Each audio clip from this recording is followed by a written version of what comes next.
Dr. Mike Braun.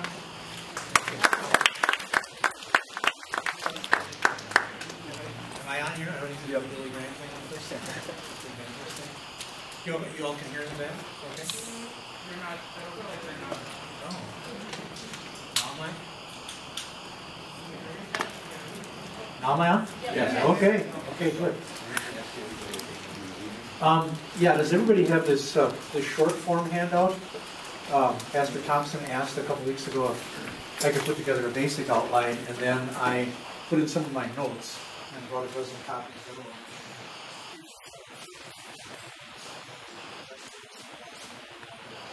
But I don't want to.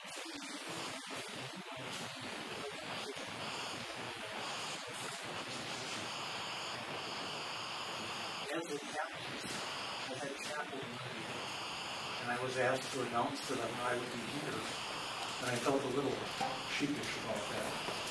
But I just said the topic at the gathering is going to be, can we trust the Bible? And I didn't know what to say. So there was a pause, and I said, the answer is yes. And then I had another pause, and I said, so this shouldn't take long. But actually, I think I'm going to go at this topic in a way which, depending upon your background, educational background, you're not maybe real familiar with. And that's why I'm starting out with this insider-outsider perspective. Now, many of you, I think, grew up the way I did. You grew up inside of a Christian church, particularly inside of a Lutheran Christian church.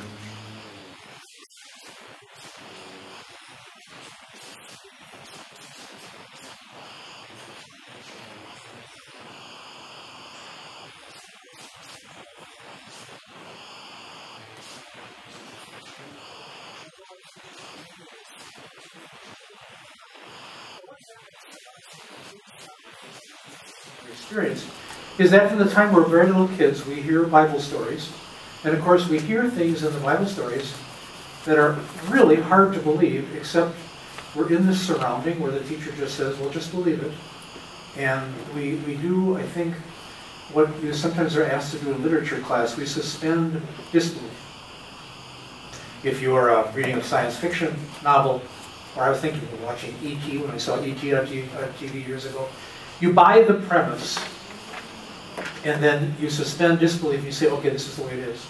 So we're told that Jesus walked on water, that he stood up and the storm calmed. And we learn about miracles in the Old Testament, sometimes miracles that aren't even a really big thing.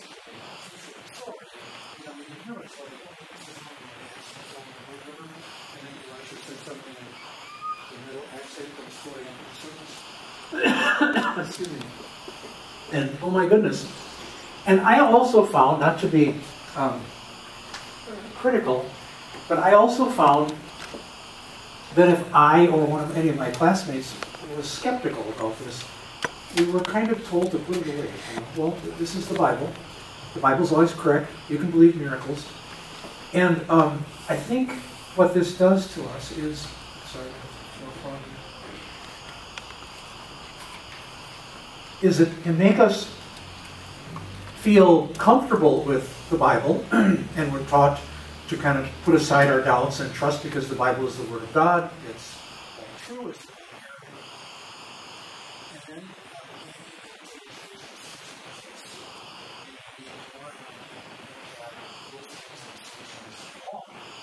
I went here part-time for a couple of 3 semesters and took some courses in archaeology and art history about the Greeks and the Romans, and I really benefited from this, but the whole environment had a very different attitude. And you will meet some people who never had this education/protection that we have. And they don't see the Bible this way at all. And they may have been given the impression instead that the Bible is perhaps mythology. And so there are stories there which are interesting and the culture knows them, but you can't really depend on them. They may even have said, well, these stories about miracles, you find this in a lot of ancient literature because people embellish stories with these events, and so you have to strip away the miracle to see what the point of the story is. You may even meet some people, I'm sure you've met some people who are actively hostile toward the Bible and feel that the Bible and Christianity have been the source of bloodshed and antagonism between countries. And the best thing we can all do is, as John Lennon put it, imagine there's no religion and just be done with it. And so I think about this. I don't have many students like this at the college, I don't think. And invariably, and those of you who have had me, you can correct me if I'm wrong, usually I'm the one who's trying to start something in class, right? I'm usually the one who's saying, yeah, but what about this? Or what about that? You know, just the other day we were talking about the Exodus, and I said, you know, if you have 2 million people, and if they line them up 10 in a row, and they have enough space between the rows that they're not kicking each other, the line is 150 miles long. That would be a continuous line of Israelites from here to about Toma. And then they're thinking, oh, I never thought about that. I wish I hadn't even heard that, maybe. And I'm sort of provoking this because I'm thinking, what about these things? And so the question, I think, for me becomes, can the two sides listen to each other? Is there a way that we can talk about parts of the Bible and about Christianity in ways that some of those barriers are removed? Now, Lutherans in particular are very skeptical about what is called apologetics, where you kind of have a reasoned argument in defense of Christianity. They say, just tell them the Bible. When my professor said that, just tell them the Bible, we said, what if they don't believe it?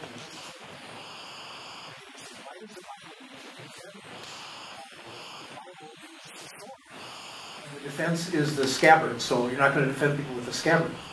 And I've just got an example here of someone who thinks maybe very differently than you might. This is from just this last month in Milwaukee Magazine. The reason I've abandoned Christianity has nothing to do with the substantial evidence for the non-existence of a deity. The reason I'm an atheist has everything to do with the entire lack of evidence for a God. Faith means belief without, and increasingly these days, against evidence. Faith is intellectually dishonest. It creates false certainty, which subjugates rationality. It makes good people do evil things, and it makes otherwise intelligent people say and do senseless things. That is why I'm writing this, to stand up and be counted with those who believe science has eliminated gods from the necessity of creation, complexity, order, morality, and truth. I hope maybe to plant the seed of doubt in someone's mind the way it was planted in mine, and possibly move another person away from superstition and tribalism toward reason and acceptance of the beautiful and humbling fact that we are of the cosmos, not the point of it. Now, the article is going, he has other issues, which I think lie more in politics and things like that. But you know, what do we do here? Do we say, I have nothing to do with this person because I can't communicate with him or her? I have to stay away from them because they're scary to me? Or do we just say to them, well, just believe, just read, or what? How do we get Christianity and the Bible to have a hearing? Now, I'm not going to talk about all kinds of subjects here, and I'm especially not going to talk about science. If the issues have to do with creation and with the flood and with other creation issues, I'm really one of the last people you should talk to, because I'm not a good science person. In fact, I sometimes tell my students that the only way I got through high school chemistry was that my teacher died in the middle of the year, which is true. He died in March, and everybody saw the ambulance in front of his house, and then, well, I don't wish anything bad on him, but yeah, people have time to go to heaven, I guess. And then the new teacher came over and says, you guys have not learned any chemistry at all. He said, no, we really haven't. So we started over, and I got a B, but we didn't get very far in the book. So there are other people at WLC that can talk about the science side. But I want to go at this from three angles. And one is that we have to recognize what it means that the Bible, especially the Old Testament, is ancient literature. The second one will be how the Bible centers in Jesus and the resurrection. And the third is to be fair about reading the Bible as one of several world religion type scriptures than what they claim. It is a very different world in the Old Testament. And I think one of the things that puts people off when they try to read the Old Testament is how different it is, how immoral and all these things that are going on, and how do we make any sense of this because it's so different than our world.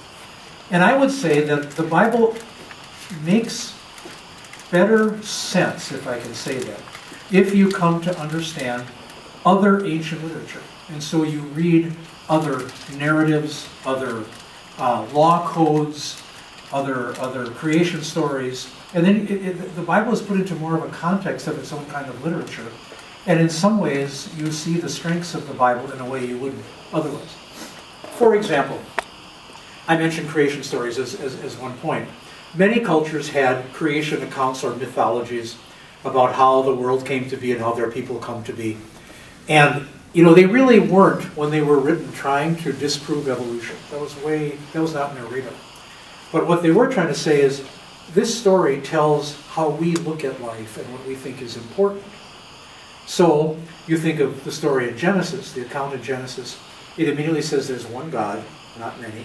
The one God made everything. Everything is responsible to him, which is different from other creation stories where the gods are feuding or fighting with each other and are not necessarily very noble. And so then you've got a context there. When it comes to reading the many kinds of laws that other history and archaeology has found for us, you get a bit of a sense more about what sometimes the biblical characters were thinking. I'm sure that when many people read Genesis, they are just put off almost instantly by the polygamy that they're finding. And it seems to be all right. Abraham can't have children. His wife says to him, why don't you sleep with my young, fertile Egyptian maid? Perhaps I can build a family through her. And Abraham says, I guess. She gets pregnant. And then, you know, there's a family squabbling about this, understandably. And then, was that okay? I mean, is that what they did then? Did Abraham think that that was wrong? And when you find other laws that were written about this time,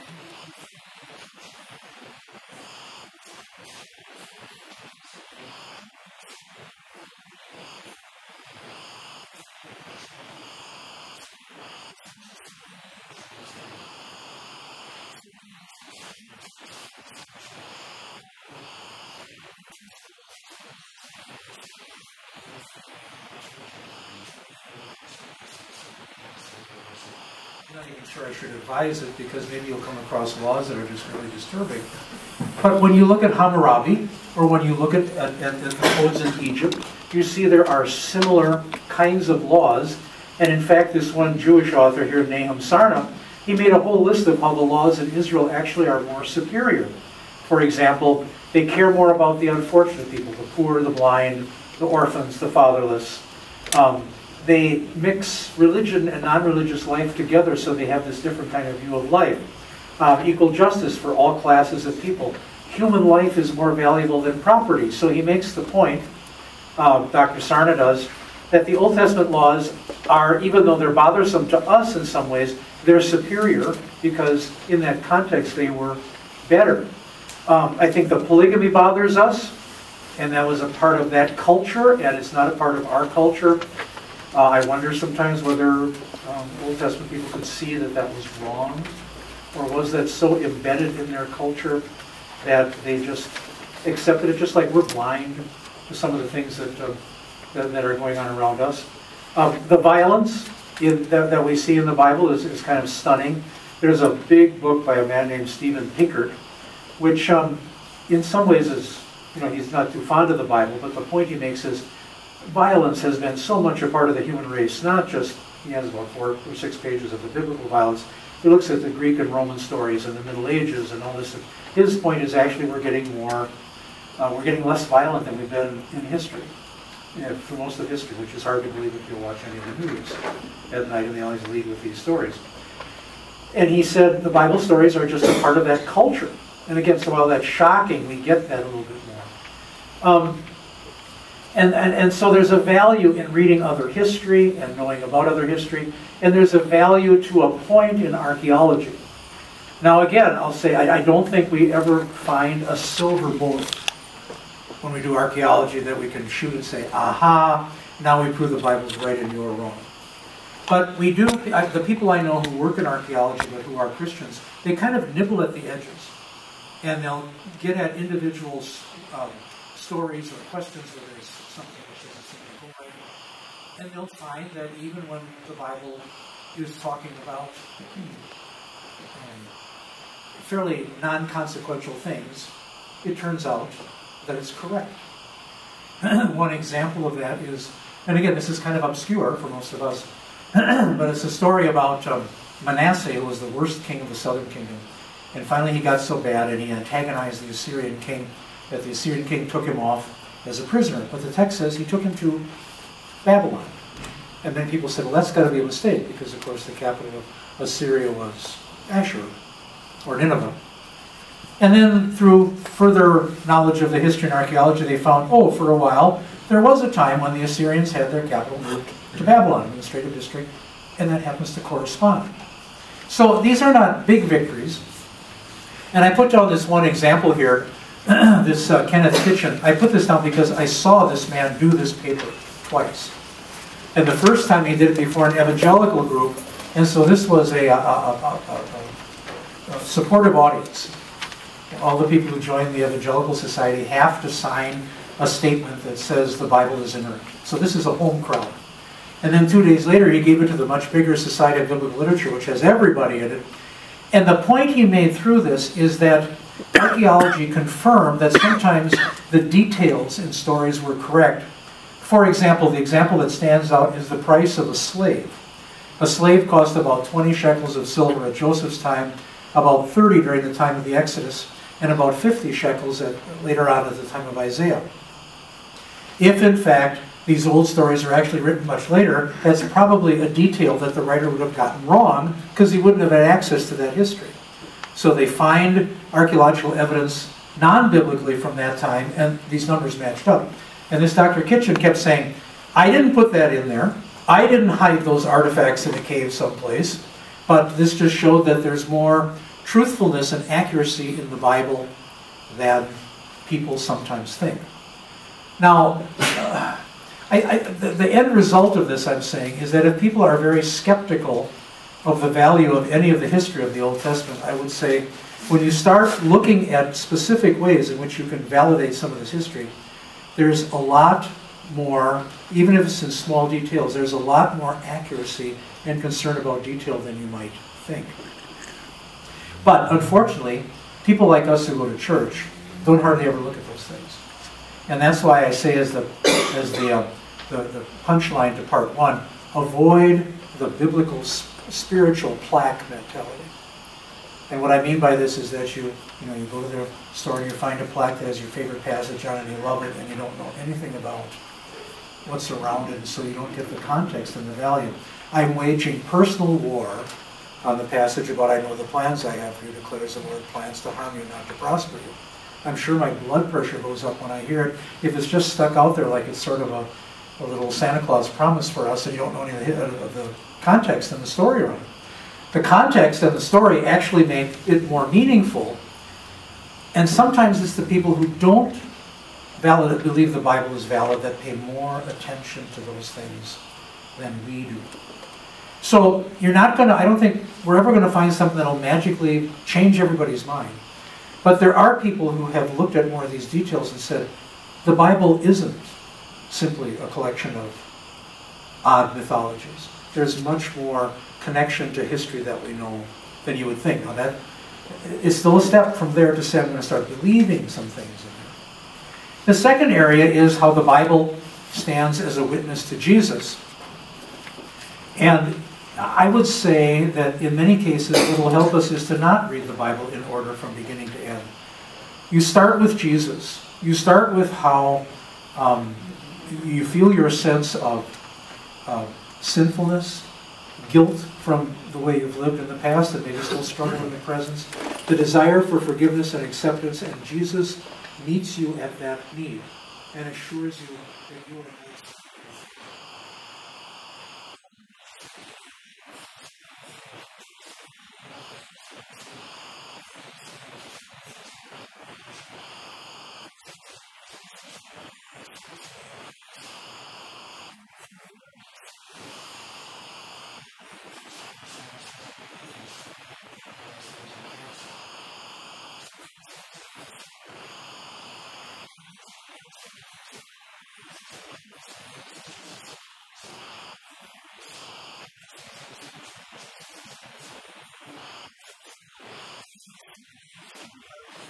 control of this. There was a man in the 60s named Hugh Schoenfeld who wrote a book called The Passover Plot, which basically said that Jesus was a sort of a dreamer who studied the scriptures a lot and decided, I'm going to try and set myself up so that I fulfill all these things. It's hard to get Roman soldiers to gamble for your clothing while you're being crucified. See, so there's some things you just can't control that way. So you've got all these different kinds of foreshadowings or predictions in the Old Testament that come true. In turn, Jesus validates the Old Testament. He says, Moses wrote about me. He talks about the beginning. I'll ask students, why should you believe that Adam and Eve were real people and that they weren't just mythological stories? And the answer I'll usually get is, well, because it's in the Bible and the Bible's true. I said, yeah, but it could be a true parable, right? I mean, nobody stops Jesus and when he talks about the Good Samaritan, says, oh wait, did it really happen? Where did he live? What's his email? You know, it's true, whether it happened or not. So could we also do that with Genesis? And I would say no, because Jesus treats them as real people. And for a Christian, that's still the best answer. Then you've got the fact that the New Testament historians, especially Luke, peg Jesus into real history. And so that reference in Luke chapter 3 puts the beginning of John the Baptizer's ministry and then Jesus' ministry into what year of the Roman emperor was it, what year of the Roman governor was it, what year of the priesthood. These are not stories, about once upon a time, in the woods up north. You can validate these things. Now, on the top of page 3, what you might think is kind of an odd criterion is what some people call criteria of stories of embarrassment. And here's the way these stories often have such embarrassing details, according to the first century world mentality, that if people were making these things up, they would never have put them in here because it would have been bad for their story. So the fact that they're unlikely and embarrassing is actually something which may validate the truthfulness of the story. And by the way, the criterion of embarrassment happens in other literature too. So for example, the fact that Jesus was baptized by John, even though John was so much more important than Jesus. The fact that his family didn't believe in him and were embarrassed about him and wanted to put him away because they thought he was out of his mind. The fact that at certain places said Jesus could no longer do any miracles. And maybe the most powerful one, which, don't get mad at me, half the audience, is that women are listed as the last witnesses to Jesus' crucifixion and the first ones to the resurrection. In Jewish courts, women were not regarded as reliable witnesses. And so if these stories were being made up, nobody inventing this as a fiction would list women witnesses. So you'd say, well, maybe it's the mere embarrassment of it or the unusualness of it that validates that it's a reliable story. But the absolute center, and all the people who write about this, write about apologetics, they all say that the absolute central argument about the validity of Christianity is that all the people who talked about the resurrection of Jesus were the very people who died as martyrs for their faith. People do not die for things that they know are lies. Jesus appears to his disciples. They are presented in every case as people who were not expecting it, did not want to believe it, had to be convinced by the evidence. I love doubting Thomas because I'd ask the same question. I want to see it. I want to touch it. Because, I don't believe that things just become alive again. But repeatedly, there are these people who saw Jesus alive. Paul says that there were more than 500 at once. Most of them are still alive. In other words, go ask them. Now, people die for things that are mistakes all the time, but they don't die for things they know are mistakes. One person almost 500 born to say, I'm not going to lose my neck over this. We made this all up. That would have invalidated the whole thing. They would have been, the enemies would have been very easily able to find the grave. In fact, Jesus was buried there. Ironically, the fact that they were afraid about somebody tampering with the grave meant that the grave was being guarded by soldiers all night. And this is the central argument. Unlike other religions, Christianity is not a philosophy that comes from the founder. The whole religion is based on the history of the founders. And there is no there is no Christianity without his resurrection. So you could, here's one place where I put a number of examples in here. And they all come back to this. And maybe the one that's most, the one that has the most detail is Peter Kreeft. I think I'm saying his name right. He teaches at Boston College. He's been teaching a long time. And he brings this together. But maybe the one to look at here, while I wheeze a little bit for air, is the one on the next page from Pinchas Lapid, who is a Jewish scholar who studies the New Testament but is himself not a Christian. And yet he says, if the disciples were totally disappointed and on the verge of desperate flight because of the very real reason of the crucifixion, it took another very real reason in order to transform them from a band of disheartened and dejected Jews into the most self-confident missionary society in world history. In other words, very ordinary people, in fact, people who are portrayed as cowards and not terribly bright and ordinary, turn out to be these witnesses who are not afraid to die for what they've said. And there's this wonderful little detail when Peter and John appear before the Jewish high priest for about the third time in Acts chapter 4. Excuse me, and they say they looked at him and they looked at Peter and John and noticed that they were unschooled, ordinary men. But it says then they could see that they had been with Jesus. And when the Sanhedrin had gotten rid of Jesus, they hoped that maybe they would cut this movement off, and instead they found out that they cloned it.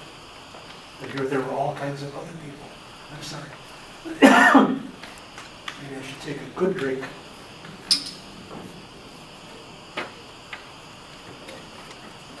Maybe I shouldn't be drinking Mountain Dew either.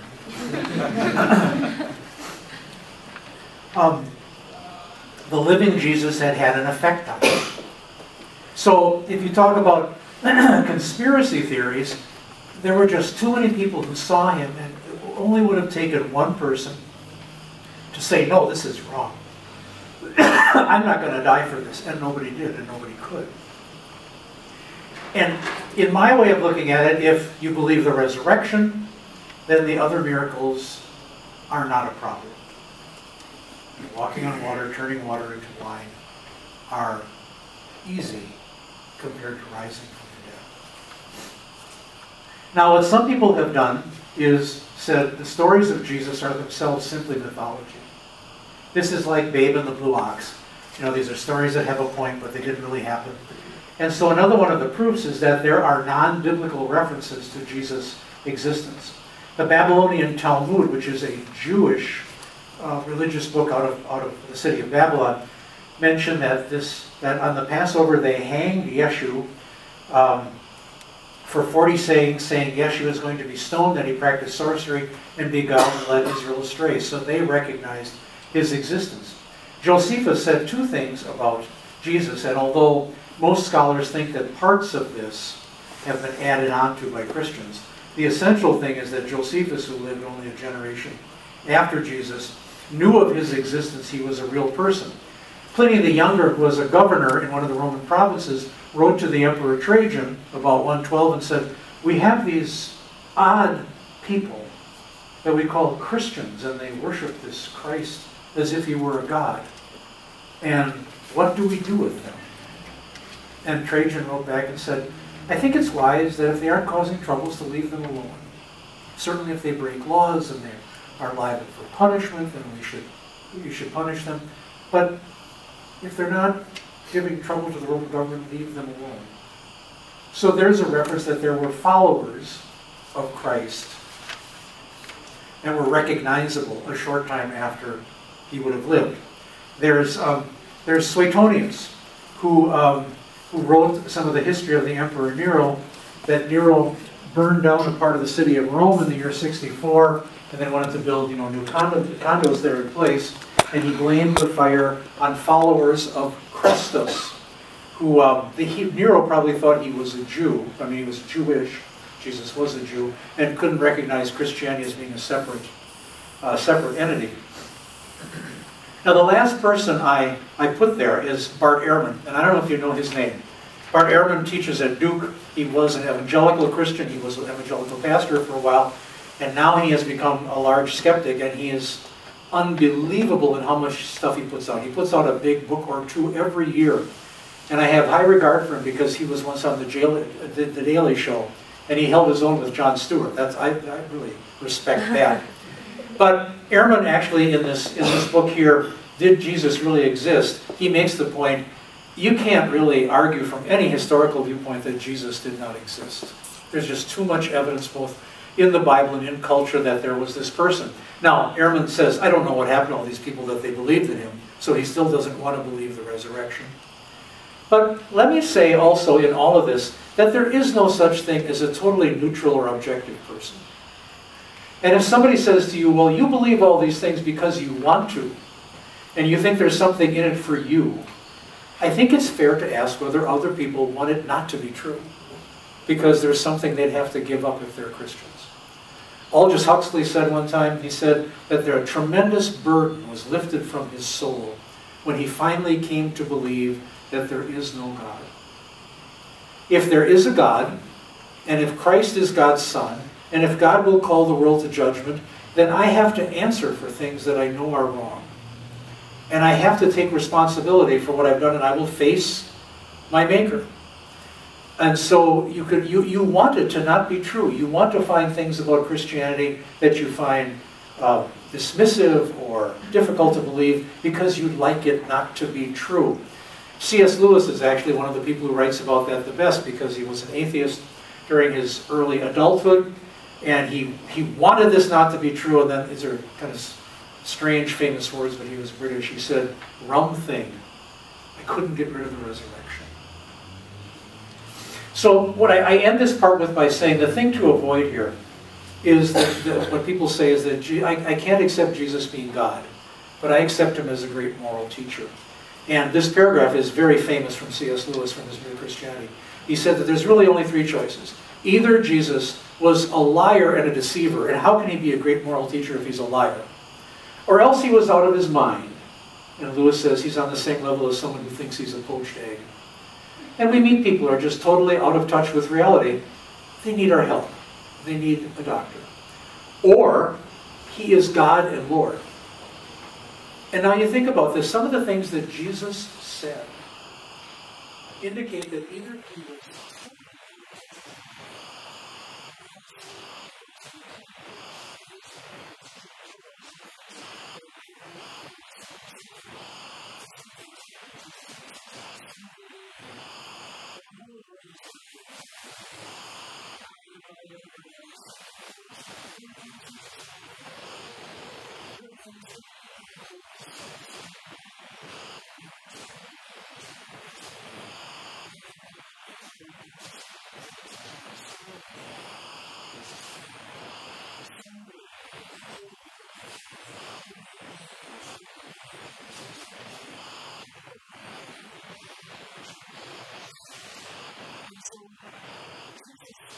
could have been crazy, but there's nothing in the larger account to suggest that he was imbalanced.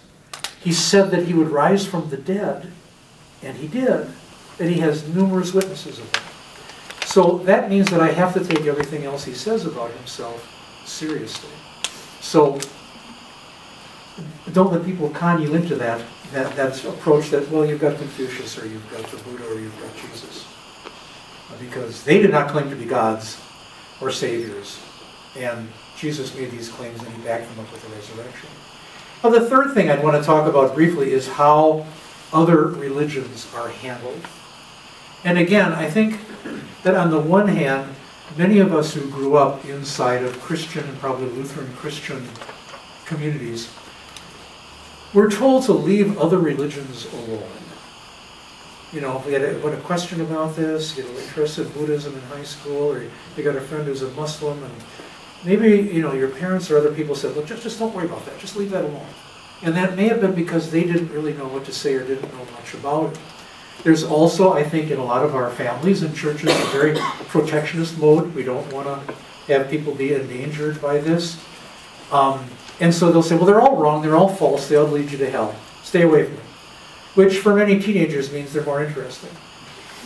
But then if you take courses, let's say here, or many other colleges, what you might be told is that all the religions really are kind of the same. Because all of them deal with big issues in life, such as the other, you know, the supernatural, what's on the other side. They all deal with birth and then going from childhood to adulthood. They all deal with suffering and pain. And while the individual religions may have differences because of culture, they're really all going the same place. Houston Smith, who's written the most widely read college textbook on other religions, compares it to a mountain, and he says, we're all trying to get to the top of the mountain. So if you're here and you're a Christian and you make a lateral move to another religion, that really doesn't help. You got to get to the top of the mountain. And so you get the other extreme to think all the religions are kind of the same, so why don't I just pick the one I like the best, or the one that makes the least demands, or lets me do what I want. But there are some people, and one of the people who's saying this is a man in Boston named Stephen Prothero. Anytime you see the name Stephen Prothero, read whatever he's written. Because he has said we should, to be fair to the religions, we have to look at this.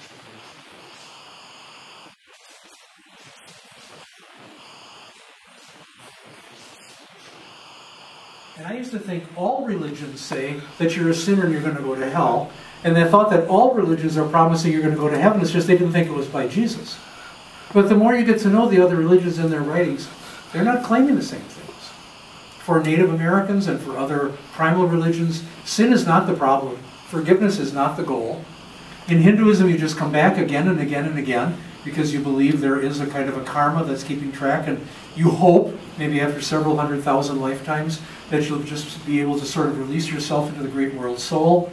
But then again, you may have a particularly bad lifetime, 5 or 6 lifetimes down the road, and you might come back as dirt. How do you become better dirt to go up in karma? Buddhism does not address these questions. I went to the doctor a couple summers ago and talked to the receptionist, and I told her, she asked what I did, and I told her, and she says, I'm really partial to Buddhism lately. I said, yeah, but Buddhism doesn't say anything about your sin problem. And she starts laughing, like she thought I was not trying to be funny. I said, Buddhism has nothing to offer. If sin is the problem, Buddhism has no solution. Judaism has virtually no life after death, except possibly some kind of a better existence after you die. Even Howard Wolowitz on the Big Bang Theory said, Jews don't have hell, so don't threaten me with that. Confucianism, Taoism, Shinto in Japan do not deal with life after death. And Islam throws you back on your own resources. God is a just but loving God. He will judge you entirely on the basis of your good life or lack of it. So he's merciful. Muslims say Allah is merciful, but not grace. Christianity sees the problem as our estrangement from God and says that God provided the solution. And so rather than thinking, well, the religions are all alike, the best way to honor all of these religions is to learn about them, understand them fairly, but also see what they're saying. Again, I think in the church culture I grew up with, there tended to be a way of acting that the things we didn't understand or didn't agree with, we would be with. And I would strongly recommend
sin is the problem. This is just the wrong question. So rather than being afraid of other religions or needing to be separated, I urge you to learn more about them. Because one of the unusual things about Americans is that they say that religion is important to them. They will say that their religious persuasions of political candidates matters to them, and if you ask them what they believe, they hardly know anything. The surveys that said most Americans can't answer more than 4 of the 10 commandments, that they best know 2 of the 4 Gospels, is horrendous. Some of us know a lot about Christianity, but ask you something about the Quran, or ask you about the Hebrew script, or the Hindu scriptures, you might be just as bad off. Get to know them, because not only will you be in a position to talk with them better, but you'll also understand your religion better. The woman at Harvard who teaches the same kind of class I do, Diana Eck, she says, anybody who only knows one religion doesn't really know any. You start to understand yours better as you're able to compare it with others. So, I'm sure that I haven't touched on everything, and I'm not a philosophy teacher, so I don't have this put together in an organized way in my head. It's more that I've come to this or that and I've dabbled. Actually, Pastor Thompson's nephew Luke is, masters in this and knows this very well. One of our philosophy teachers left the college, and he used to say to me every so often, Mark, you'd really benefit from a logic course. And I think he meant it lovingly. But he may also have been thinking, you're not a real straight thinker. So I put down a few sources here at the end. I love F.F. Bruce, although he's a British guy, a little hard to read sometimes. But he talks about some things about the reliability of the New Testament. On the last page, Habermas is doing a lot of work now on the resurrection. And Peter Kreeft, this is the book. I took it out of our library. This is the book. Everything you read in 24 other books about Christian apologetics is all in here. You can go on Amazon and get an old copy for $3 or $4, but surprisingly, that link there, you can download the entire book as a PDF document. I don't know who did this. It's 57,000 bytes, but you get the entire book for nothing. I don't want to hurt anybody's copyright, but somebody did that for a class or something, and there it is. I would recommend reading C.S. Lewis, even though he's been gone a long time. C.S. Lewis was a British professor of the classics at Cambridge, and he died the same day that President Kennedy was assassinated. And Lewis wanted to try to talk about, as he called it, mere Christianity, the Christianity that most every person believes, in a way that the average person understands it. He said the final test of a theologian should be that he should have to be able to write a tract in ordinary English. And if he can't do it, then either he doesn't understand his theology or he doesn't believe it. And I was introduced to C.S. Lewis over 40 years ago, riding a train around Alaska. There's not, you can only look at that scenery for so long. And I never read anybody who tries to bring the faith around in a way like this. His book, Mere Christianity, and also his book on miracles, makes you think about handling the miracles of the Bible in a different way. And surprisingly, I found that entire book online also. Josh McDowell has made a history for himself for a long time, going onto college campuses and talking about this. John Warwick Montgomery was at WLC last fall, and he's a little, between us girls, gotten a little eccentric, I think. I don't think he's done a lot of new work for quite a while. What he said has been going on for quite a while. Craig Parton has covered some of this. This is his little book called The Defense Never Rests. He's a lawyer. I wish he wouldn't be quite so adamant about some of his views about liturgy and worship as he is. I think that should be a different book. Alan Quist is a real short little book about the life of Jesus. It has some of these things. Then I asked around, and Luke Thompson, who taught this, said absolutely Veritas, the Veritas Forum, is the best online site he's seen for all of these questions. And I put down a couple of others there. Ravi Zacharias has also been around for a long time. Worldview Everlasting is a Missouri Synod connection, I think. But you guys know the net better than I do, so you can find lots of answers to this.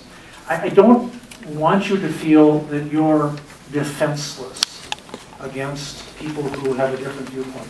And therefore, the only way for you to maintain your Christianity is to stay inside the bubble.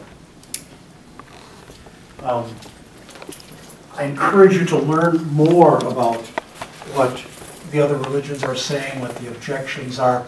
In fact, do you remember this, Don? I don't know if anybody that's not as old as we are can remember this, but we were told an illustration, which I don't even know if it's true or not. but it was about people who work in the government looking for counterfeit money. Does this ring a bell? That the people who worked in the Treasury office would never study counterfeit money. They would spend all their time looking at real money so that they would know real money so well that they could never be fooled by a counterfeit. Now, I'll tell you, for one thing, I don't even know if that's true, in the Treasury. But I think that was often used as a kind of a validation to us. You don't have to learn about what other people think. You don't have to learn about their religions or their philosophies. Just learn the Bible. And I would suggest that that's not entirely adequate. Certainly know the Bible. Certainly trust the Bible. But also know what other people are saying. And there are ways to at least remove some of the barriers.